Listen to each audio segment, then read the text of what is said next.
Assalamualaikum warahmatullahi wabarakatuh. Saudara-saudaraku sebangsa setanah air yang saya cintai, saya banggakan. Ketemu lagi dengan Wong Banyumas dari lereng Gunung Slamet di Banyumas, Jawa Tengah. Pada video kali ini ingin saya sampaikan tentang fenomena warga di Yaman yang sampai saat ini masih ada jutaan warga Yaman yang tinggal di kamp-kamp pengungsian yang jorok. Mereka tinggal di kamp-kamp pengungsian akibat konflik perang saudara yang terjadi di sana. Jadi ini terkait dengan berita hari ini yang masih ramai, sedang heboh di Aceh tentang adanya imigran gelap dari Rohingya yang ditolak oleh penduduk Aceh.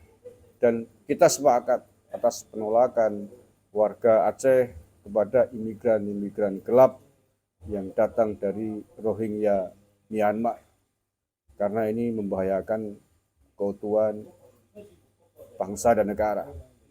Dan mengapa saya ingin angkat video ini? Agar kita tahu, agar kita sadar bahwa negara-negara yang sedang berkonflik di luar sana tidak hanya Rohingya, tidak hanya di Myanmar, tetapi sebagaimana yang sesungguhnya sudah banyak tahu bahwa konflik perang saudara juga terjadi di Yaman, negara yang selama ini banyak diagung-agungkan oleh kelompok imigran Yaman, keturunan imigran Yaman di tanah air.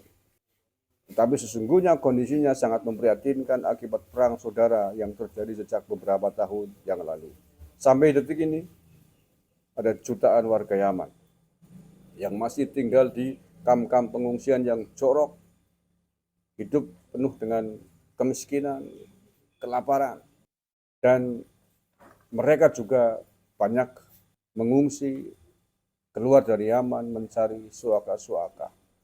Dan kita harus waspada, jangan sampai kemudian negara ini, tanah air yang kita cintai ini, Indonesia ini, disusupi oleh imigran-imigran dari Yaman.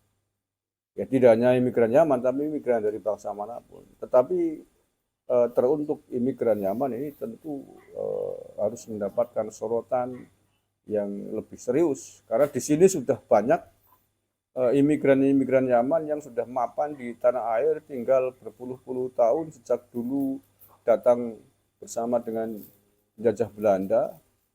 Kalau kemudian terkoreksi dengan leluhur saudaranya di Yaman, ini berbahaya. Apalagi pernah ada Habib yang mengatakan bahwa tanah Jawa adalah pintu Tarim, Indonesia adalah milik Tarim. Ini kan berbahaya. Ini saya ingin menegaskan ini, walaupun video sebelum ini sudah pernah saya bahas. Ini saya baca beritanya, ini ditulis oleh waindonesia.com. Judulnya jutaan warga Yaman hidup sengsara di kamp-kamp yang jorok. Ini berita tahun 2022, artinya belum lama.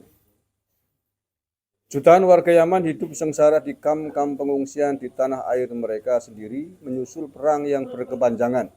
Salah satu yang paling menyengsarakan adalah mereka tidak memiliki akses ke toilet dan kamar mandi.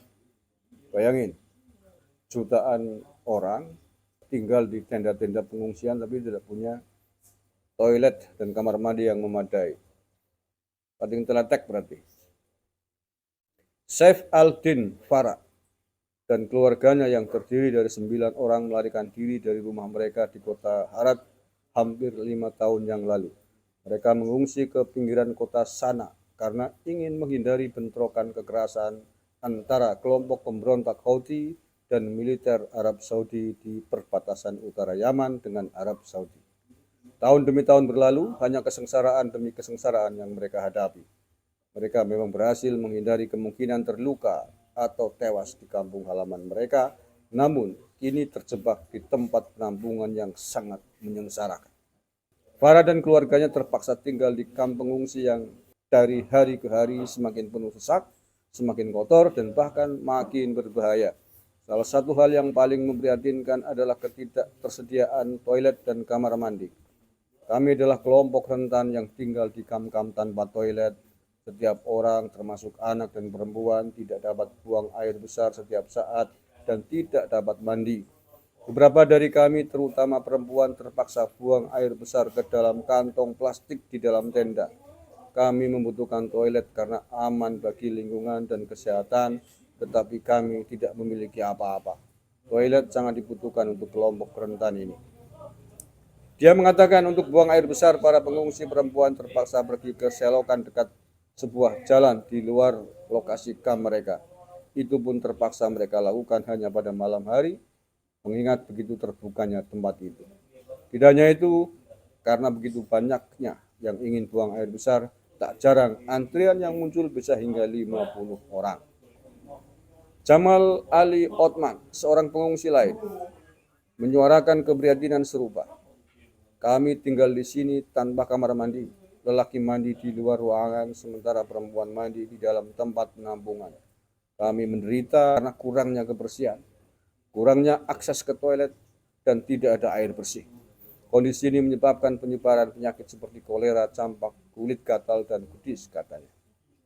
Situasi yang lebih memprihatinkan dirasakan mereka yang lanjut usia, seperti Matarah Ali yang sudah berumur di atas 70 tahun. Ia tidak memiliki anak dan terpaksa hidup sendiri di kamp pengungsi. Saya tinggal sendiri di sini, suami saya masih di Hodeida. Saya terpaksa menggunakan popok atau kantung plastik untuk buang air karena saya tidak bisa berjalan jauh hingga keluar kamp. Sejak saya tiba di sini sekitar setahun lalu, saya belum pernah mandi. Sejak saya tiba di sini sekitar setahun lalu, saya belum pernah mandi.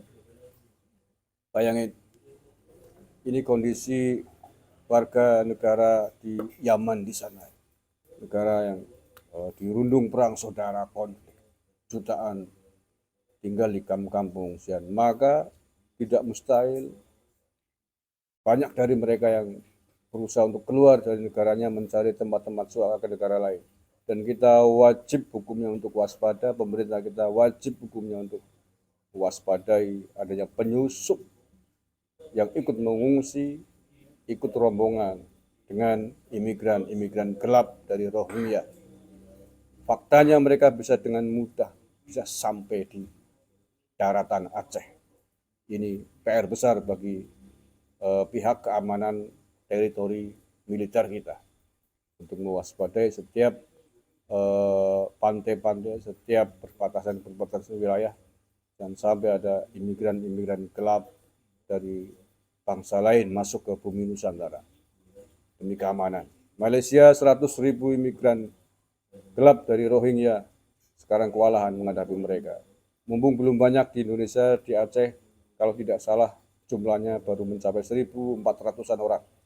Dan fakta terakhir, ternyata mereka yang hari ini sudah diketahui terdapat penyelundup yang bareng dengan imigran dari Rohingya. Maka sekali lagi kita harus waspada, kita tidak boleh kecolongan, laut kita harus dijaga dan ketat, jangan sampai ada kapal-kapal asing merapat tanpa izin. Terima kasih, kurang lebihnya maaf. Assalamualaikum warahmatullahi wabarakatuh.